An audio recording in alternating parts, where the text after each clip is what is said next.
You ever wake up suddenly, middle of the night, pitch black? Oh, yeah. That moment of disorientation. Exactly. And Yeah. your eyes are playing tricks. Maybe a coat rack looks like something else entirely for a second. Totally. That little shiver down the spine when you can't quite make things out. Well, that feeling, that's kind of what we're diving into today, the fear of the dark. It's pretty universal, isn't it? That baseline unease. Right. And you, our listeners, sent over some really interesting bits from a Wikipedia page all about it. So our mission basically is to get into this, understand why darkness freaks us out sometimes. And look at the whole range, from that common feeling to, well, more serious phobias. Yeah, separating the everyday nerves from something bigger because, let's face it, even as adults, a weird noise downstairs at 2 a.m., it gets the mind racing, doesn't it? Absolutely. Imagination runs wild. So yeah, it's a spectrum. Important to differentiate. Okay, so let's start there. The Wikipedia info makes a great point early on.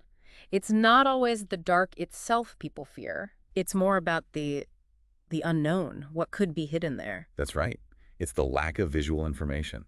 Our brains try to fill in the gaps. And sometimes, well, they fill in with scary stuff. Potential threats, imagined dangers. And it's really common in kids, apparently. The article mentions it's a phase lots of toddlers go through. Yeah, peaking around age 4, is that right? That's what it said. Yeah. Seems almost like a standard developmental thing for many kids. It makes sense.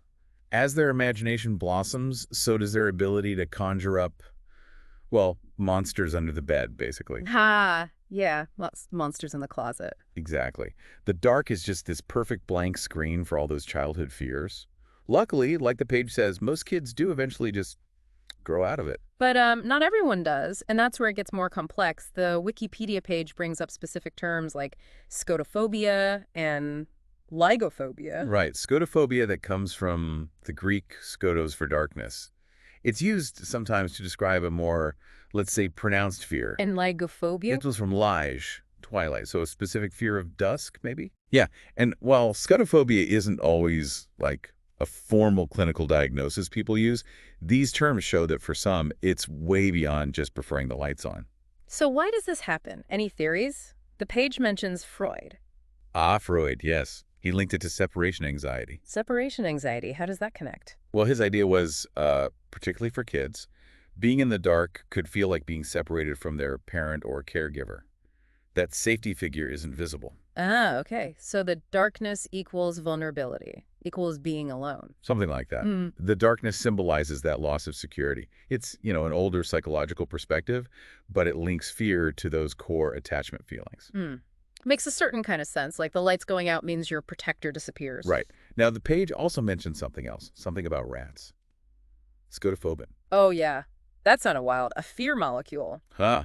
Yeah, that was a whole thing back in the 60s. They tried to condition rats to fear the dark and then, extract the chemical responsible for that memory. Seriously, did it work? Well, no, not really. The results couldn't be consistently replicated. It was one of those scientific dead ends, basically. Huh. Shows how science works, though. You try things, some ideas don't pan out. The search continues. True. So that specific fear molecule idea was a bust. But moving on, the page gets into nyctophobia, also called Nyctophobia. Yes, and this is where we move into what's considered a more severe clinical phobia.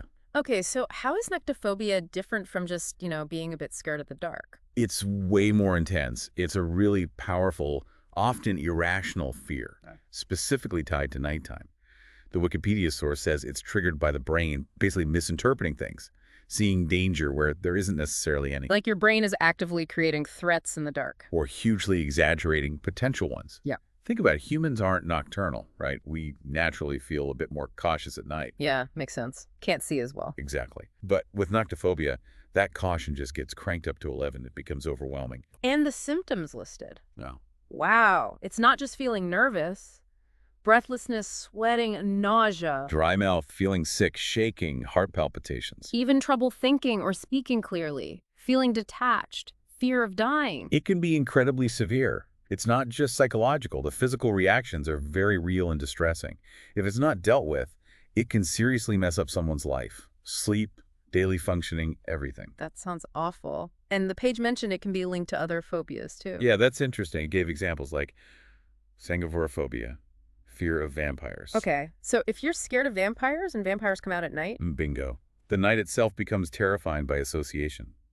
Or chiroptophobia, fear of bats. Same logic. Bats Yeah. are nocturnal. So the darkness becomes the backdrop, the amplifier for these other specific fears. Precisely. It's like the night confirms or enables those other anxieties. Man. So if someone is dealing with this level of fear, what can they do? The article mentions therapies. Thankfully, yes, it's treatable. Exposure therapy is a big one. How does that work? Just sitting in the dark? Gradually, yeah. And safely. Maybe starting with dim light, then less light, often combined with relaxation stuff like meditation to manage the anxiety that comes up. So retraining the brain, bit by bit, that darkness isn't automatically dangerous. Exactly. Helping the person learn through experience that the feared consequences aren't actually happening. Then there's CBT, cognitive behavioral therapy. Right. CBT. How does that apply here? That focuses more on the thought patterns, identifying those negative, fearful thoughts about the dark and learning to challenge and change them. Therapists might also help set up routines, like for bedtime, to create predictability and reduce anxiety. Like building coping mechanisms. Exactly. And for really severe cases, the page mentions medication too. Antidepressants, anti-anxiety meds. Yeah. They can help manage the really intense symptoms, making therapy more effective, perhaps. Usually used together with therapy, not just on their own. It's good there are options. What's weird, though, is the page says there's a lack of extensive etiological research on nyctophobia, given how common some level of fear is. It is a bit surprising, isn't it? You'd think we'd have studied the causes more deeply, especially in adults. Yeah, because it's not just kids. The article stresses that adults have it too, and it can be, quoting here, severely disruptive and incapacitating. Absolutely. It really drives home that this isn't trivial for those experiencing it severely. It's a genuine struggle. Definitely not just afraid of the boogeyman. Now, I always like the etymology bits. Where do these words come from? Nyctophobia? Greek. Nyctos or nixtos means night, and phobos, as we know, means fear. Simple enough. Fear of night. And scotophobia. Also Greek. Skotos means darkness. Again, plus phobos. Fear of darkness. Makes sense. And it mentioned acluophobia, too, from acly, mist, or darkness. Huh. So different shades of obscure division almost. Kind of. And the page reminds us that scotophobia is often used more broadly, maybe less clinically, for fear of dark places, basements, tunnels, forests at night, that kind of thing. Gotcha. So, wow, we've gone from that relatable little jump scare in the bedroom all the way to a potentially life-altering phobia with serious physical and mental symptoms. It's a way bigger topic than I first thought. It really is. It shows how a seemingly simple, almost primal fear can manifest in incredibly complex ways. Well, this is a definitely shed some light on the fear of the dark, no pun intended. Hey, nice one. We started with that feeling we all kind of know, and now I think we have a much clearer picture of the different levels, the possible reasons behind it, and the fact that help is available if it gets serious. Yeah, it underscores the power of the mind, both in creating fear and potentially overcoming it. So here's something to chew on as we wrap up. We talked about imagination, especially with kids, and how much of fear is about the unknown.